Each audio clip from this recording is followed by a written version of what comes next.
Bien-aimés dans le Seigneur, bonjour et bon dimanche chez vous. C'est encore une joie et un plaisir de vous retrouver nombreux en train de suivre cet enseignement de ce dimanche. Et nous vous sommes infiniment reconnaissants, vous qui nous soutenez dans vos prières et avec des messages. Eh bien, que l'Éternel vous bénisse. Encore une fois, ce matin, nous sommes là pour partager le pain de vie. Nous ne pouvons pas passer tous les cultes normaux en direct.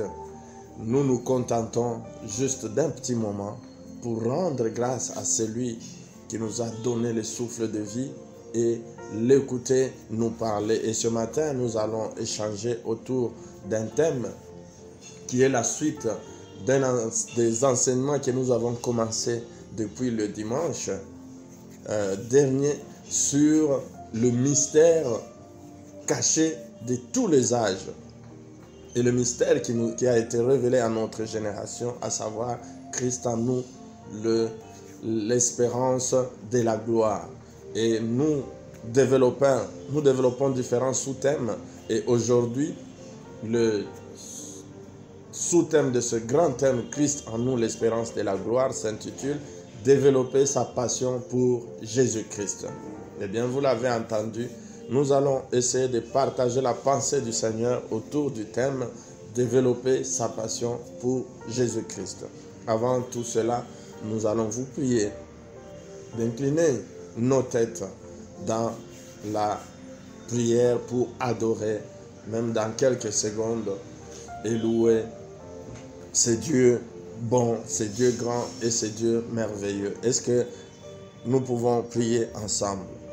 Oui, tendre Père, Dieu saint, Dieu puissant, Dieu bon et bienfaisant, Dieu miséricordieux et compatissant, Dieu lent à la colère, large en miséricorde, riche en bonté et redoutable en puissance.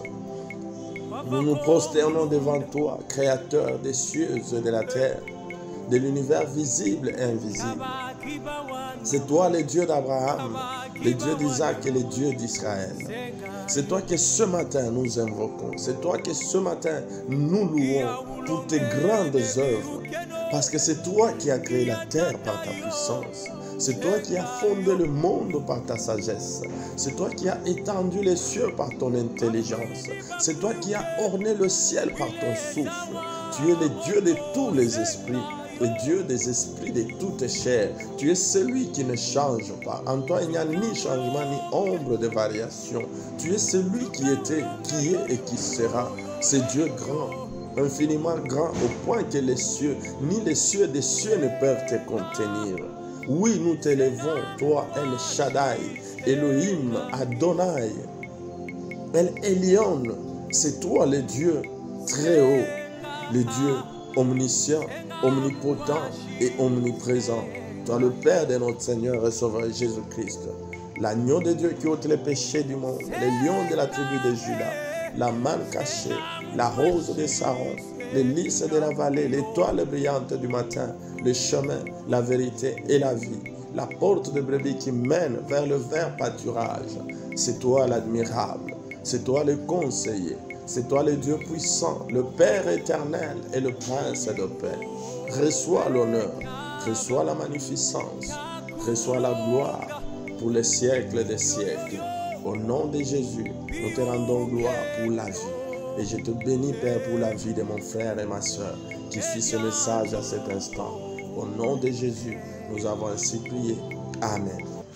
Bien-aimés dans le Seigneur, encore une fois, shalom dans le nom du Seigneur.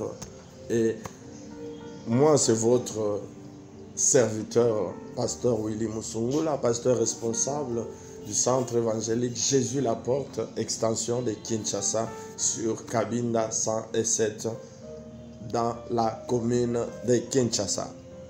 Et comme nous vous l'annoncions dans l'introduction, nous sommes en train de développer un sujet qui nous pousse à la croissance spirituelle, à savoir Christ en nous, l'espérance de la gloire. Il y en a qui sont nés dans le Seigneur. Et comme dans le monde, nous ne sommes pas grands, nous naissons bébés. Il y en a qui sont nés, mais malheureusement qui ont oublié de grandir. Tout comme dans le monde physique, un bébé qui ne grandit pas finit par devenir un problème pour tout son entourage. De même dans la vie spirituelle, quand nous demeurons un enfant, nous devenons un problème. Et nous sommes en train de nous exhorter à la croissance spirituelle. Pourquoi? Parce que toute l'attention dont bénéficie un bébé ne l'est pas pour toujours. Un bébé est supporté au moindre cri, on répond à son besoin. Oui, le chrétien a aussi connu ce moment. Dès qu'il a eu la nouvelle naissance, au moindre cri, au moindre murmure, à chaque fois qu'il criait vers Dieu, Dieu répondait. Mais quand on donne tous ces soins au bébé, c'est dans le but de l'aider à grandir. Parce qu'à un certain moment, on attend aussi quelque chose de ces bébés-là. Le bébé est servi par tout le monde. Le bébé est dans un monde où c'est lui qui est le centre. Le bébé est celui qui veut que l'attention de tout le monde soit sur lui. Le bébé est celui qui n'attend qu'à être servi. Pourquoi? Parce que lui-même n'a pas encore développé les aptitudes, il n'a pas encore grandi pour servir les autres. C'est pourquoi on les nourrit. On lui donne tout ce dont il a besoin pour que quand il grandit, que ce soit lui aussi qui sert les autres. Mais ce n'est pas le cas avec les enfants de Dieu qui peuvent compter 5, 10, 15 ans dans le Seigneur, mais qui sont encore à cette étape d'être servis. Et quand on a déjà plusieurs années, mais qu'on est resté bébé, on n'a plus le même poids qu'on avait que quand on avait quelques mois. On est devenu lourd, difficile à porter, difficile à supporter. Et pendant que l'entourage attend aussi quelque chose de toi, tu es là à attendre tout des autres, ça devient un problème, bien-aimé. C'est pourquoi la Bible ne cesse de nous exhorter à grandir, à évoluer jusqu'à atteindre la stature parfaite de Christ. Bien-aimé, aujourd'hui, il n'y a pas un seul chrétien qui pêche parce qu'il ne sait pas que c'est un péché. La plupart s'est lancé dans une sorte de lutte contre le péché. Bien-aimé, c'est là que nous sommes. C'est là que la Bible intervient. Le Saint-Esprit vient interpeller chacun, qui n'est pas une affaire de lutte, il n'est pas une affaire de combat, mais c'est une affaire de Christ en nous. Parce que nous ne pouvons pas nous battre avec nos efforts physiques. Nous pécherons et nous saurons que nous avons péché, mais nous n'y pouvons rien. Pourquoi? Parce que quand la parole nous sert seulement juste de base de connaissances, mais elle ne prend pas place en nous, bien aimé, elle est extérieure, elle devient la loi. Parce que la loi, elle est considérée comme le thermomètre. Un thermomètre vous indique la température du corps. Un thermomètre vous alerte qu'il y a la fièvre, mais le thermomètre ne soigne pas. Mais la grâce, la venue de notre Seigneur Jésus-Christ, la grâce agit comme un thermostat.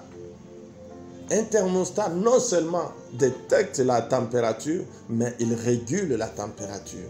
C'est pourquoi Christ est venu dans la chair pour prendre notre place, afin que par sa force, nous puissions, nous qui étions faibles, échanger nos faiblesses avec sa force. Et tout cela pour un seul objectif, faire aussi des autres les disciples. Bien-aimés, la croissance spirituelle exige que nous puissions développer une passion pour Jésus-Christ. Nous avons actuellement des chrétiens qui se contentent de ce qu'ils ont. Tu ne dois pas te satisfaire de ce que tu as déjà fait. Il ne faut pas être satisfait de ce que tu as déjà eu. il ne faut pas être satisfait de ce que tu cherches à faire, mais continue à agir, continue à faire et à faire encore. Bien-aimé, le mot passion peut être compris de diverses manières. Je ne parle pas de passion charnelle.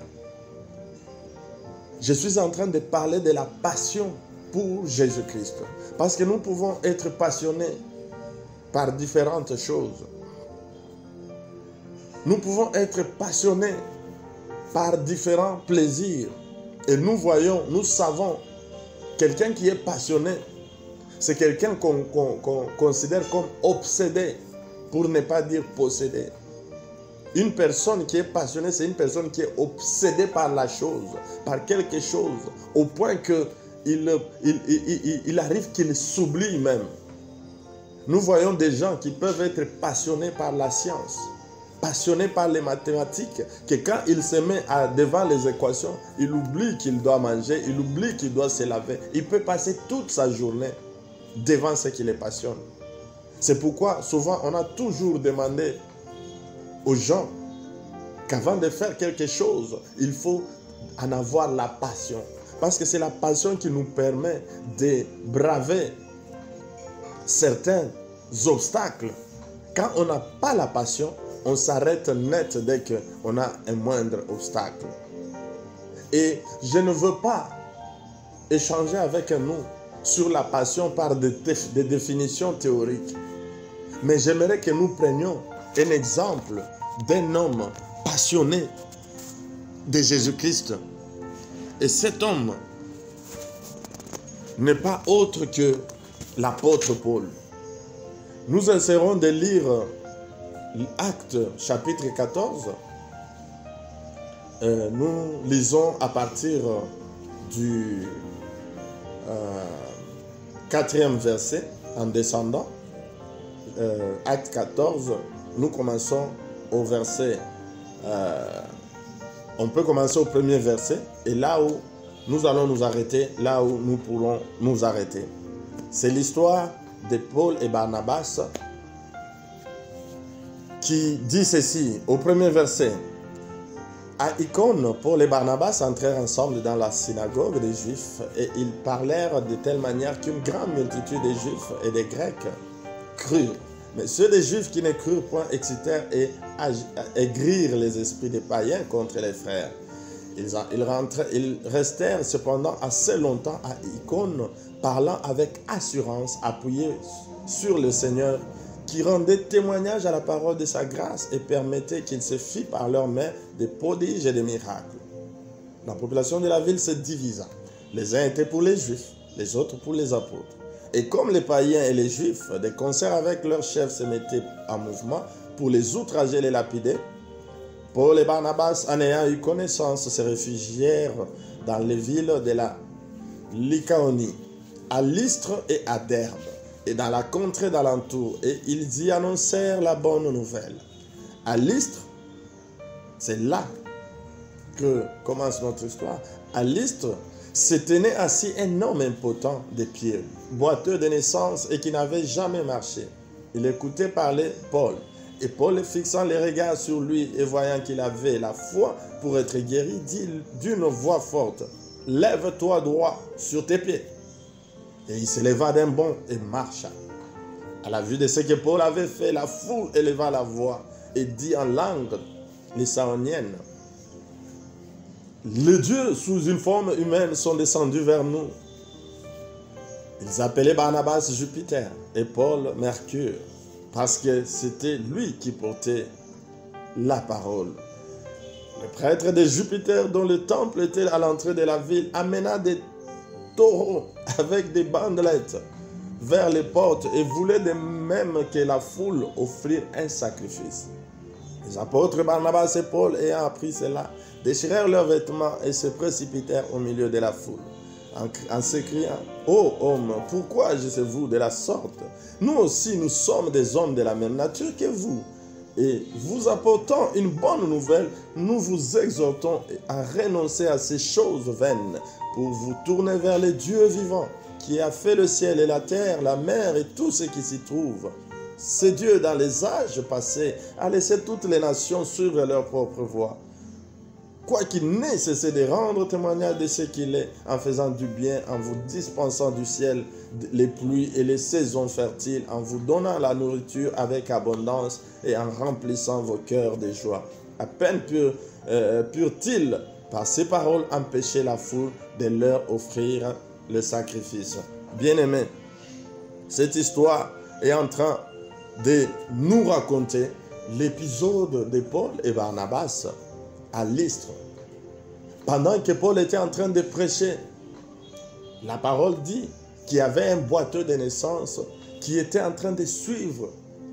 Et vous savez, comme tout bon prédicateur ou orateur, quand nous parlons devant une foule, nous pouvons distinguer certains visages par la réaction, savoir qui sont attentifs, qui sont en train d'être touchés par le message et qui sont là juste parce qu'ils sont venus, mais leur esprit est en train de vaquer ailleurs. Nous ne savons pas, est-ce que c'est par discernement des esprits que Paul a su que cet impotent avait la foi d'être guéri, ou c'est par une réaction aux paroles que prêchait Paul. Mais Paul, la Bible dit qu'il constata dans cette foule-là, cet impotent-là. Et Paul le guérit miraculeusement. Et vous savez que devant un miracle surnaturel et extraordinaire, les hommes deviennent crédules. Et comme ils étaient dans une nation idolâtre, la population les a pris pour des dieux.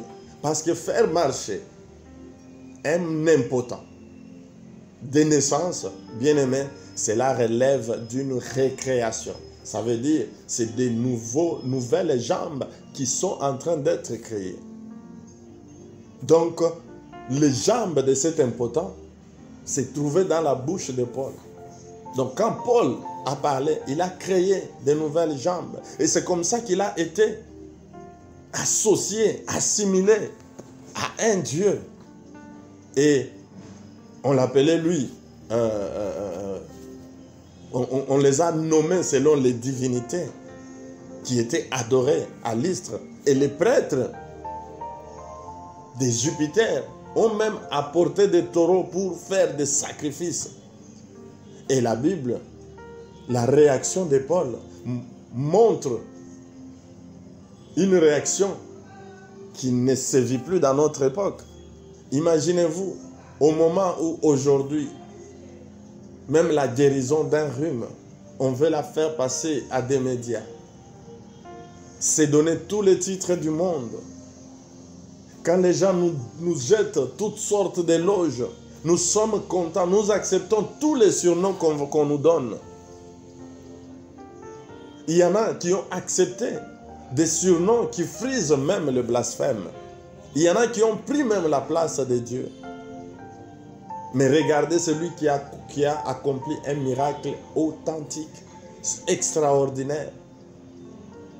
On dit qu'il est un Dieu avec petit d. Il déchire ses vêtements. Combien aujourd'hui sont en train de courir derrière la divinité? Nous voyons des chrétiens très peu passionnés, très peu ancrés dans la parole de Dieu, mais qu'ils sont devenus maîtres dans des déclarations. Prenons juste les versets des psaumes qui dit, vous, les dieux, pourquoi mourrez-vous comme les hommes? L'homme centre tout sur lui-même. Il veut se faire Dieu. Pendant que celui qui avait toutes les vertus même de la divinité. Parce que Paul, ce n'est pas n'importe qui. Paul disait, ce n'est plus moi qui vis, c'est Christ qui vit en moi. Et nous en avons les preuves. Parce que tous les miracles que Christ avait accomplis, Paul les a accomplis. Et comme Jésus-Christ est fidèle, il a dit, vous ferez même au-delà de ce que moi j'ai fait. Paul a fait au-delà. Paul est le seul sur qui les gens venaient avec leur mouchoir et leur linge, faire toucher juste au corps de Paul et rentrer à la maison, appliquer sur les malades étaient guéris. Mais cet homme qui pouvait aussi se vanter pour dire « Je suis un Dieu parce que je porte Dieu en moi », il a déchiré ses vêtements pour dire « Je suis un homme de la même nature que vous ». Quelle humilité! Bien-aimé, quelle humilité! Mais ce qui suit, c'est ce qui va nous intéresser pour expliquer la passion de cet homme, Paul. Bien-aimé, cette foule qu'il a plébiscité, Dieu, cette même foule a été manipulée par les Juifs jaloux. Et la même foule manipulée s'est retournée contre Paul et Barnabas. Et ils l'ont traîné hors de la ville pour les lapider. C'est pour dire que, bien-aimé, tu dois garder la tête sur tes épaules. La foule qui te jette des éloges aujourd'hui, c'est la même foule qui peut te lapider demain. N'est-ce pas, nous avons vu avec des grandes personnalités ou nos frères en Christ que Dieu a élevés, que ce soit dans la pastorale, que ce soit dans la musique chrétienne, qui ont béni l'Église par leur prédication, qui ont béni l'Église par leurs chansons.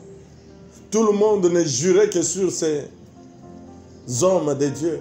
Mais quand ils sont arrivés à tomber, des fois pour de vrai, des fois juste des rumeurs, que n'avons-nous pas entendu le même peuple dire à l'endroit de ces hommes-là? Et que si c'était à l'époque ancienne, ils seraient même lapidés aussi. Et bien aimé, la Bible nous dit, on traîna Paul vers en dehors de la ville et on l'a lapidé. Et imaginez-vous, ce n'était pas une lapidation de la blague. Hein? Et quand on lapide quelqu'un pour le tuer, ce n'est pas avec des petites pierres, avec des grosses pierres. Jusqu'à ce que Paul tomba. Et nous pouvons même dire que Paul était mort. Pourquoi? Parce que quand ces gens-là ont arrêté, ils ont arrêté parce qu'ils ont vu qu'ils avaient achevé Paul. Satisfaits de leur lapidation, ils ont quitté et les frères sont venus entourer le corps de Paul. Nous pouvons dire qu'il s'était juste évanoui. Mais quand nous allons plus tard, nous découvrons que Paul aux Corinthiens, quand il parle de cet épisode, parce que c'était 14 ans après cet événement que Paul se retrouve à Corinthe et il raconte une histoire que je connais un homme. Et cet homme-là, Paul parlait de lui-même. Il dit, il y a 14 ans, il fut ravi au ciel. Ça veut dire, quand on l'a lapidé, Paul était effectivement mort. Et il a été même ravi au ciel. Il dit, j'ai vu et j'ai entendu des choses ineffables qui n'est pas permis à l'homme de parler. Ce n'est pas que ce sont des choses qui sont interdites aux hommes de parler, mais ce sont des choses, les choses qu'il a vues, qu'il a entendues, il n'y a pas de mots pour les expliquer, pour les décrire. Donc il a vu une telle gloire, il a entendu des mystères que les mots de nos langues humaines ne peuvent pas trouver des expressions. C'est pourquoi il dit, j'ai entendu des choses ineffables qui n'est pas permis à l'homme de répéter. Donc tu vas les répéter dans quelle langue? Parce qu'il l'entendait dans le corps glorifié dans son esprit, mais il ne peut pas les répéter parce que c'était tellement glorieux. Et c'est là que nous concluons que Paul était même mort, mais les frères autour de lui ont prié pour que sa vie soit préservée et il est revenu à la vie. Maintenant, bien aimé, écoutez ce qui est écrit dans la parole de Dieu. Le lendemain, bien aimé, nous parlons le français. Prenez la Bible dans n'importe quelle langue. Je ne sais pas ce que veut dire le lendemain, mais vous comprenez. Vous comprendrez que ça dit le lendemain. Ça veut dire le jour d'après. Pierre et Paul s'est rendus à Derbe pour évangéliser. Bien-aimé, il n'y a pas de mots pour décrire cette attitude si ce n'est que la passion. Un homme qui était mort hier, et pas d'une mort douce, mais d'une mort violente, lapidé. Et les jours d'après, il se met debout. Je m'imagine, nous, chrétiens d'aujourd'hui, quand je parle, je ne parle pas en termes de pasteurs, de serviteurs, non. Il n'y a pas plus chrétien que l'autre. Parce que Christ en nous appelant, nous avons tous une mission. C'est de faire l'extension du royaume de Dieu. Chacun dans son domaine, chacun à son niveau. Donc je parle de nous chrétiens. Pasteurs comme membres de l'Église, après avoir subi un choc, la première chose que nous ferions, nous, ce serait d'abord de nous plaindre. Seigneur, pourquoi tu as laissé mes ennemis avoir l'avantage sur moi? J'ai été lapidé. Et on va se donner même 2 ou 3 mois de repos. Nous voyons des gens, à cause d'une petite crise, même de tension, c'est un repos de 1 mois sans servir Dieu. Mais là, Paul a été lapidé. Pourquoi? Pour l'évangile. Et les jours après, donc le peu de force qui lui restait, il les a utilisés pour aller évangéliser encore. Donc non seulement il ne s'est pas plaint, non seulement il s'est découragé, non seulement il s'est dit j'ai choisi un métier très dangereux, non, demain il part encore évangéliser. Bien-aimé, développer sa passion pour Jésus-Christ, voilà un modèle de passion. Ça veut dire Paul, lui-même, sa vie ne valait plus rien si ce n'est que pour le royaume. Il était devenu réellement un instrument pour le royaume de Dieu. Est-ce qu'aujourd'hui, avons-nous de tels chrétiens? Que ce soit parmi les hommes élevés en dignité dans l'Église, que ce soit les membres ordinaires. Aujourd'hui, nous sommes l'Église qui est considérée comme l'Église de la Odyssée, qui n'est ni chaude ni froide. Bien-aimés, après cette pandémie, cette crise sanitaire est une occasion que Dieu donne aux hommes de s'asseoir, de se ressaisir, pour dire, mais ce qui nous a occupé toute notre vie, c'est sur quoi nous avions axé nos vies, ça s'est révélé impuissant. Nous avons continué à vivre sans ces choses-là. Pourquoi? Dieu voulait seulement nous montrer que lui seul est la source de la vie. C'est lui seul qui doit être notre raison de vivre. C'est lui seul le patron de notre vie. Bien-aimés, nous sommes aujourd'hui la génération de ceux qui prient et qui demandent beaucoup à Dieu. Mais est-ce que nos demandes sont proportionnelles à ce que nous offrons aussi à Dieu? Qu'est-ce que nous donnons à Dieu? Parce que si nous lui demandons l'argent, l'or et tout ceci, c'est parce que lui, il en a. Ça veut dire lui, il n'en a pas besoin. Mais qu'est-ce que tu vas lui rendre aussi? Il dit, offrez vos corps comme un sacrifice de bonne odeur. Bien-aimé, un chrétien passionné, c'est un chrétien qui reconsidère la notion de renoncement. Tant que nous ne savons pas renoncer à nous-mêmes, nous serons toujours en conflit. Nous serons de ceux-là qui ont donné, mais qui continuent à utiliser ce que nous avons donné. Le principe du don, c'est quand tu as donné à quelqu'un quelque chose, ça ne t'appartient plus, ça l'appartient. C'est à lui d'en faire ce qu'il veut. Aujourd'hui, nous disons, Seigneur, je te reçois comme Seigneur et Sauveur, je te donne ma vie. Mais est-ce que c'est lui qui conduit ta vie? Tu es comme ces chauffeurs qui dit à l'autre, prends le volant. Mais pendant que l'autre est en train de conduire, c'est lui qui est en train de tenir le volant, de tourner vers où il veut. Bien-aimés, nous devons changer notre façon de vivre la vie chrétienne. Nous devons sortir de la tiédeur. L'église de la Odyssée, qui est le type de la dernière église du temps où nous sommes, est une église à laquelle Jésus reprochait la tiédeur. Vous savez, Jésus dit, il fallait même que tu sois froid. Parce que c'est que Jésus veut que nous soyons chauds. Mais il dit, il fallait même que tu sois froid. Parce que c'est mieux qu'on sache que tu es soit chaud, soit tu es froid. Mais un tiède, tu es un hypocrite, tu es un escroc, je te vomirai. Parce que les tièdes, ce sont des gens, dans l'église, ils sont considérés comme des mondains. Et dans le monde, ils sont considérés comme des chrétiens. Alors ce sont des choses des gens qui ne bénéficient ni des choses du royaume, ni des choses du monde. Donc ce sont des chrétiens qui ont amené le monde dans l'église. Et ce sont des mondains qui amènent les choses de l'église dans le monde. Et ce sont des tièdes. Et ces gens-là, Christ les vomit. Nous devons prendre position. Nous devons savoir qu'il y a un temps pour demander des choses à Dieu. Mais il y a un temps pour faire des choses pour Dieu. Bien-aimé, notre Dieu, c'est un Dieu qui marche avec les alliances. Même si cette notion aujourd'hui est un peu ignorée, parce que les termes qui ont remplacé les alliances actuellement, c'est les contrats. On a un contrat, on a fait une décharge, on a fait un acte d'engagement. Bien-aimé, c'est le contrat, oui.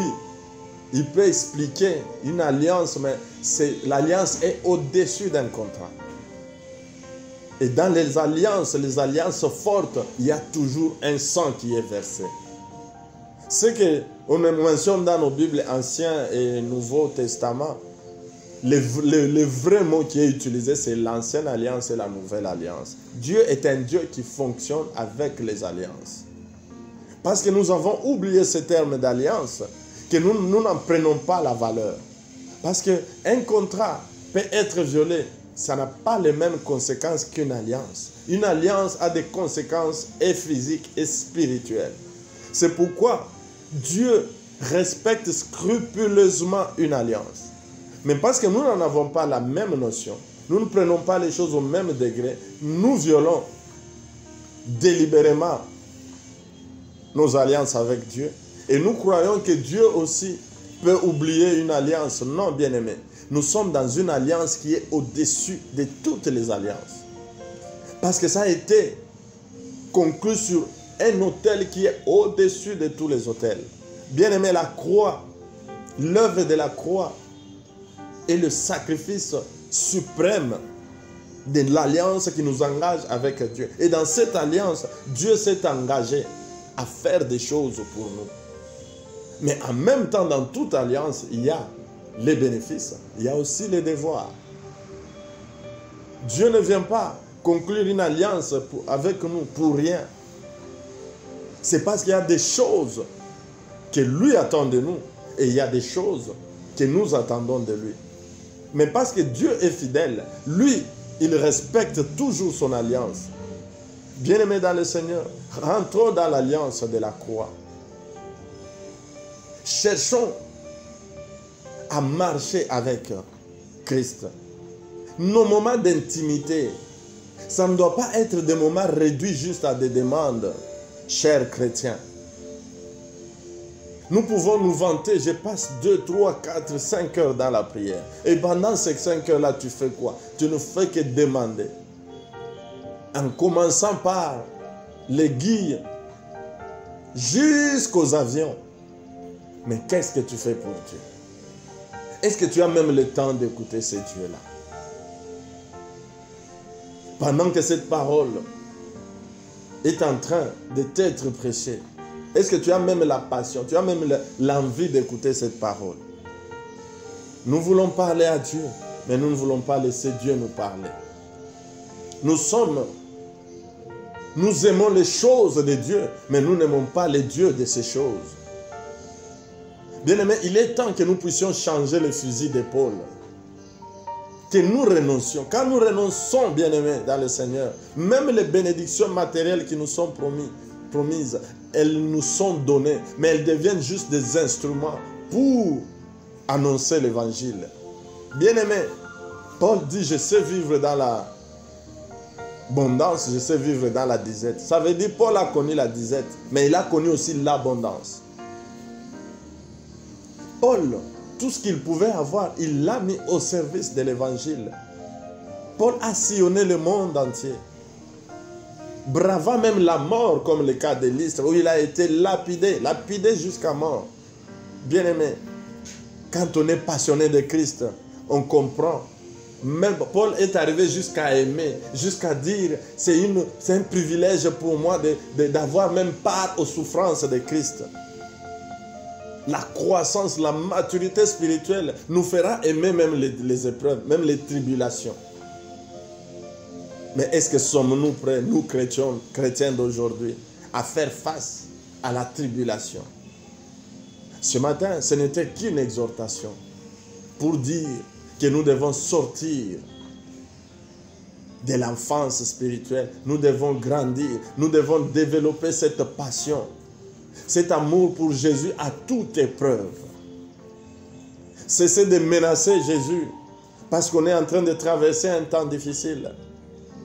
Cessez de menacer Jésus parce qu'on se sent abandonné. Bien-aimé, c'est Paul qui venait de donner le pied à un impotent, les jambes. Qu'est-ce qui l'empêchait à invoquer l'armée céleste pour empêcher qu'il ne soit lapidé? Bien-aimé, à un niveau de maturité spirituelle, il y a certaines prières qu'on ne fera même plus. Vous savez, à un niveau de la révélation, vous allez cesser de courir derrière les choses.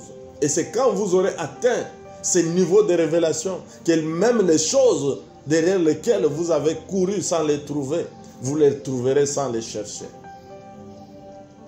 Bien-aimé, Simon-Pierre, avant la révélation, il pouvait aussi poser la question, mais nous avons tout laissé, nos familles, nous t'avons suivi, qu'est-ce que nous aurons? Jésus lui a énuméré des choses qu'il gagnerait. La première chose, c'est la famille. Tu as quitté la famille biologique, tu retrouves une famille spirituelle, une famille chrétienne, avec des frères et sœurs dans les 4 coins du monde. Il dit, tu auras au centuple dans ce siècle, même dans le siècle à venir. Oui, dès qu'il s'est converti, la première chose, c'était de regarder les bénéfices. Mais le jour qu'il a eu la révélation de la gloire de notre Seigneur Jésus-Christ à la montagne de transfiguration, bien-aimé, ce jour-là, Pierre pouvait se dire, là, tout ce que nous allons demander, nous l'aurons. Parce que nous avons Christ dans sa gloire. Mais, dans cette révélation de la gloire de Jésus, Pierre a déclaré, Seigneur, il est mieux que nous restions ici. Que nous dressions 3 tentes.